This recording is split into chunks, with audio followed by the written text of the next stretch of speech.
isang gwapong doktor, maskulado, seryoso, at kinainggitan ng halos lahat sa ospital. Pero may isang lihim tungkol sa kanya na hindi alam ng karamihan. Isang lihim na unti-unting mabubunyag. Nang makilala niya ang bagong therapist na magpapabago sa kanyang buhay, mula sa simpleng tinginan hanggang sa isang damdaming hindi na nila kayang itago. Ano nga ba ang tunay na lihim ng doktor? At bakit sinasabi ng iba na siya ay mabugli?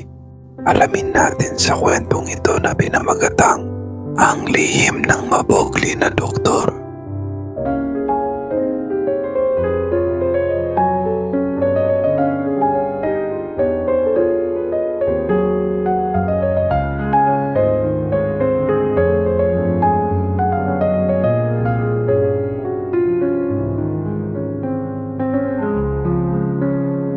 Sa isang pribadong ospital sa Quezon City ay may isang doktor na kilala ng halos lahat.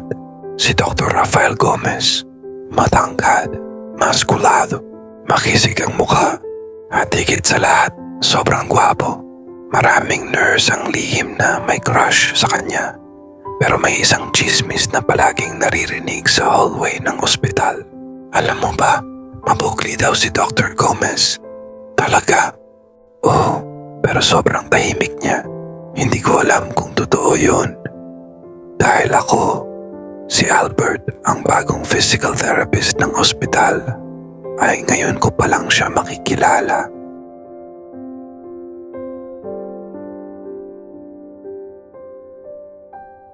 Unang araw ko sa trabaho nang makita ko siya. Naglalakad siya sa hallway habang nakasuot ng puting coat. Halata sa katawan niya ang regular siyang nag-gym.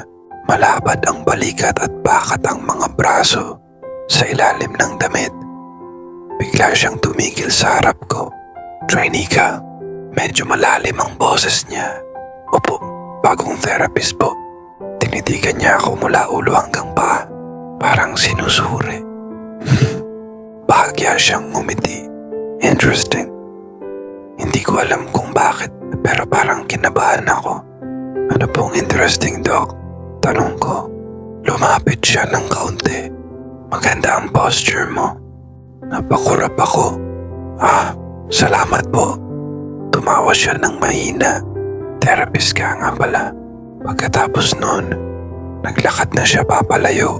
Pero habang umaalis siya, parang narinig ko siyang bumulong. Delikado ito. Lumipas ang ilang araw. Napansin kong madalas kaming nagkakasalubong sa ospital. At sa tuwing magkikita kami, ay lagi niya akong tinitingnan. Hindi bastos, pero parang may kakaibang init sa mga mata niya.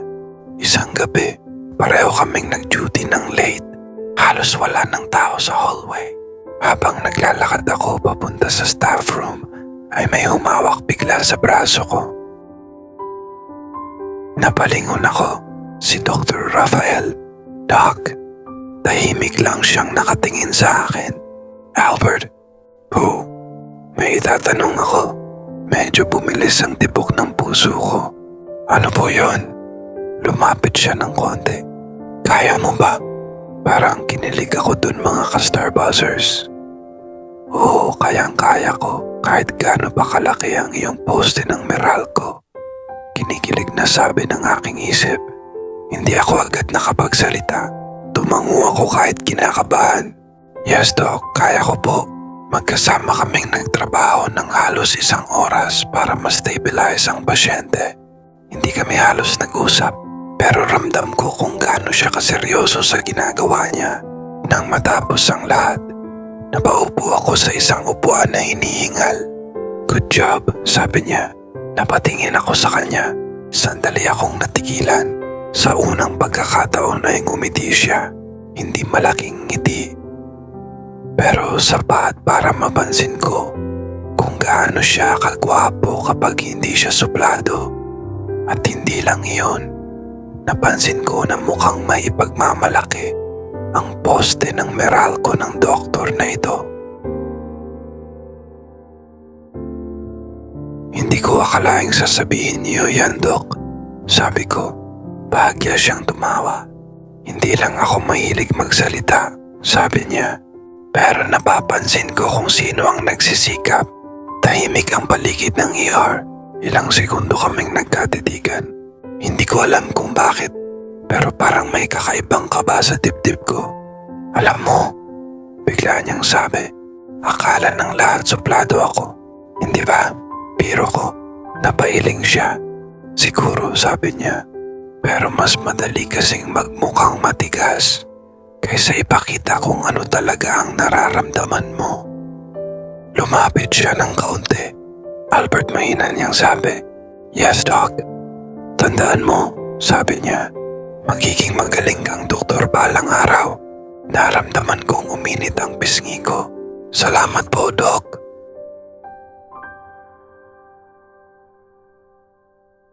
Ngumiti ulit siya.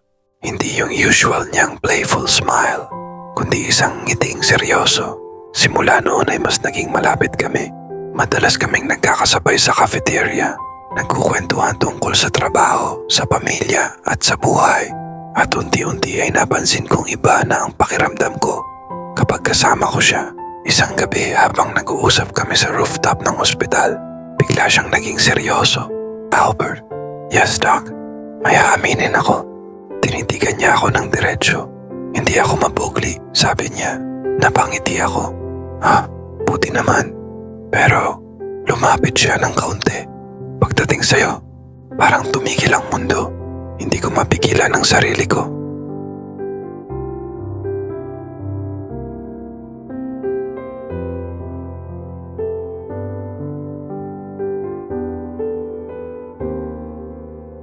Hindi ako agad nakapagsalita. Tahimik lang ang rooftop. Naririnig lang ang hangin na humahaplos sa paligid. "Doc," mahina kong sabi. Ngumiti siya. Hindi yung usual niyang playful smile, kundi isang ngiting seryoso at puno ng damdamin. "Albert," sabi niya, "malapit ang mukha sa akin. Hindi kita gustong takutin, pero gusto kita." Hindi ko alam kung paano ako sasagot. Pero may isang bagay akong sigurado. Hindi ako natatakot. Sa totoo lang, matagal ko na ring napapansin ang sarili ko. Sa tuwing kasama ko siya ay masaya ako. "Doc," sabi ko. Ngumiti siya ng bahagya. "Rafael na lang. Tama ba ang narinig ko?" Tanong ko. "Gusto mo ako?" Tumango siya. "Oo." Ngumiti ako. "Doc is Rafael." Lumapit ako ng kaunti. "Ako rin." Sandaling natahimik ang gabi. At sa unang pagkakataon, ang chismis tungkol sa mabogli na doktor ay napalitan ng isang lihim na relasyon. Isang lihim na pag-ibig na nagsimula sa loob ng isang ospital.